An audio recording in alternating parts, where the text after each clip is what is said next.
नमस्कार, आप देख रहे हैं प्रभा साक्षी और मैं हूं आपके साथ रेणु तिवारी। इस समय हमारे साथ बातचीत करने के लिए हैं भू राजनीतिक विशेषज्ञ रोबिंदर सचदेव जी। सर, बहुत बहुत स्वागत है प्रभा साक्षी में। सर, इस समय कहा जा रहा है कि जो भारत की विदेश नीति है वो शांति चाहती है।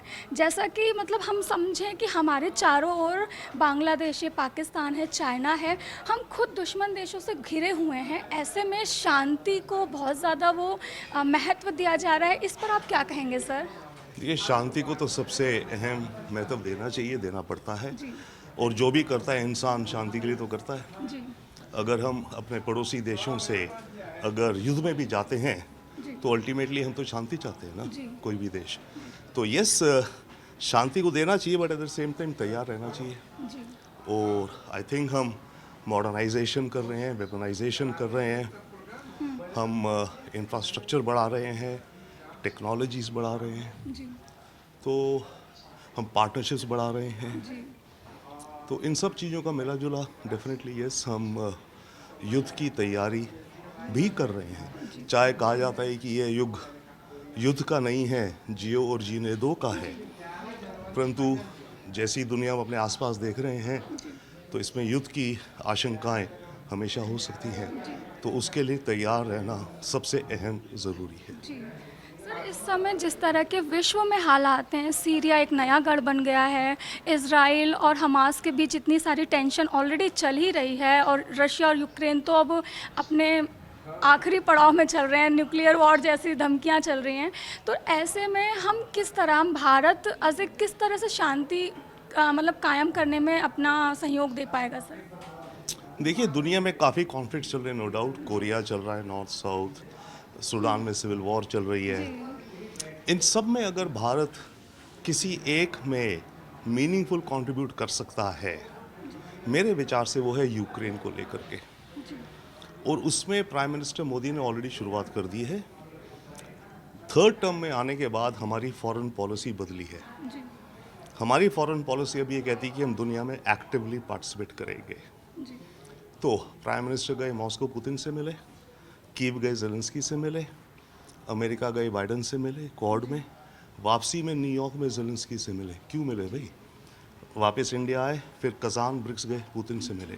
तो प्राइम मिनिस्टर ने एक राउंड 1 ऑफ डिस्कशंस करा शांति को लेकर के। वो होमवर्क कर चुके हैं मोदी जी, राइट।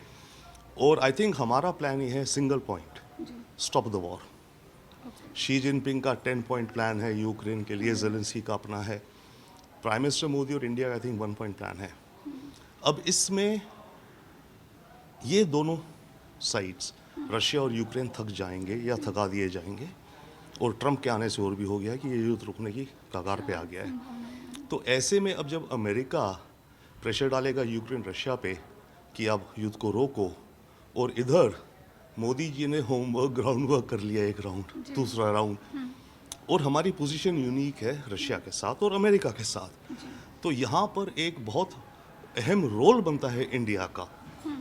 यूक्रेन युद्ध के जो रुकेगा उसकी उस समय मीडिएशन होंगी, जो नेगोशिएशंस होंगी, उसमें इंडिया एक बहुत अहम रोल प्ले कर सकता है लॉजिकली। और किसी इजराइल गाजा वगैरह में मैंने किया था। और यहाँ पर चांस है कि हम सक्सीड करेंगे, क्योंकि युद्ध तो रुकना है ट्रंप के आने से अब पूर्वलेस, राइट। तो सर, बाइडन ने जो लॉन्ग रेंज मिसाइल की परमिशन दे दी है सर, वो अमेरिका की इंटेंशन नहीं लग रही कि वो युद्ध रोकना चाह रहा है इस तरह से। ट्रंप ने तो कहा है मैं 24 घंटे के अंदर सत्ता में आते ही वॉर रोक दूंगा। तो ट्रंप तो रोकेगा, नहीं रोकेगा तो हफ्ते में या महीने में ट्रंप को रोकना चाहिए, उसकी प्रॉमिस है।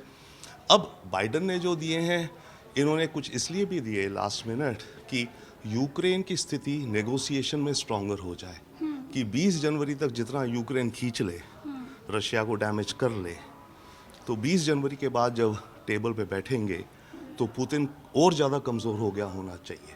तो बाइडन की रणनीति वो थी। सर, बाइडन की रणनीति तो मतलब मैं उनकी रणनीति पे सवाल नहीं उठा रही हूँ। ऐसे में तो फिर पुतिन तो खार खाए बैठे हैं ना। वो तो कह रहे हैं कि आत्मरक्षा करे, लेकिन हमारे घर में घुसने की कोशिश ना करे यूक्रेन, क्योंकि अब तो वो मिसाइल अगर दे देते हैं, वो चला देते हैं, तो वो तो वहाँ तक पहुँच जाएगा ना रशिया के क्षेत्रों में sir. No, definitely yes, Putin खार खाए बैठे हैं, बट पुतिन भी इंतज़ार कर रहे हैं 20 जनवरी का। इस समय होल्डिंग पे हैं कि चलो ले आई मीन रिएक्शन नहीं करते। नहीं तो पुतिन कह तो रहे हैं कि मैं तो न्यूक्लियर बॉम्ब कर दूंगा, जिस तरह से कह रहे हैं। पर एक चीज़ और देखिए, पुतिन ने पिछले 2 सालों में बहुत बार अपनी रेड लाइंस डिक्लेयर करी, उस पर कुछ एक्ट नहीं किया। फिनलैंड नेटो पे जाएगा, रेड लाइन है, वो चला गया। स्वीडन नहीं जाएगा, चला गया। इसके पीछे क्या कारण है लेकिन? आई डोंट नो, मल्टीपल कारण हैं, बट एक पुतिन एक तरह का चेस गेम खेल रहे हैं शायद। और उन्होंने देखा कि चलो सैक्रिफाइस है ये तो ये, अदरवाइज तो फिनलैंड स्वीडन नेटो में उससे बड़ा क्या नुकसान हो सकता है। इनकी मस्कवा उड़ा दी, फ्लैगशिप ब्लैक सी की। ओके, तो पुतिन नुकसान ले रहे हैं, रेड लाइंस कहते रहते हैं।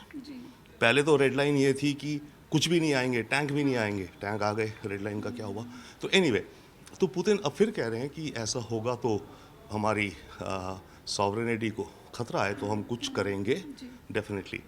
बट आई थिंक अभी 20 जनवरी तक नहीं करेंगे कुछ, क्योंकि वो भी वेट कर रहे हैं कि ट्रम्प आता है तो क्या होता है। जी जी सर, एक लास्ट क्वेश्चन पूछना चाहूँगी कि आपको नहीं लगता सर, जो इस समय वॉर वगैरह की पूरे विश्व में जिस तरह की स्थिति है, ये सब कुछ अमेरिका के जो रक्षा, जो हथियार बेचने की एक रणनीति है, उसकी वजह से कुछ चीज़ें हैं?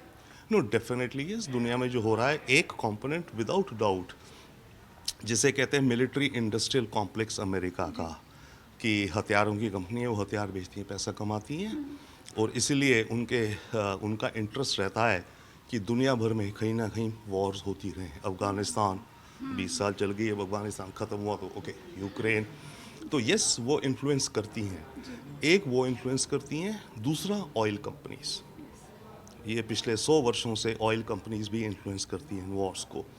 बट तीसरा ये है कि और देशों की पॉलिसीज़ भी हैं अपनी, जो कि इन वॉर्स को क्रिएट करती हैं। इजराइल की नीति, गाज़ा में हमास आतंकियों की नीति, साउथ चाइना की ताइवान के साथ नीति जो है, अब उसके चलते यस उनको फ़ायदा हो रहा, बात अलग है। But yes, American think tanks और प्रमोट करते हैं आइडियाज़ को कि हेट्रेड हो, डिफरेंसेस हो, कॉन्फ्लिक्ट हो। जी, बहुत बहुत धन्यवाद sir. Thank you. Thank you sir.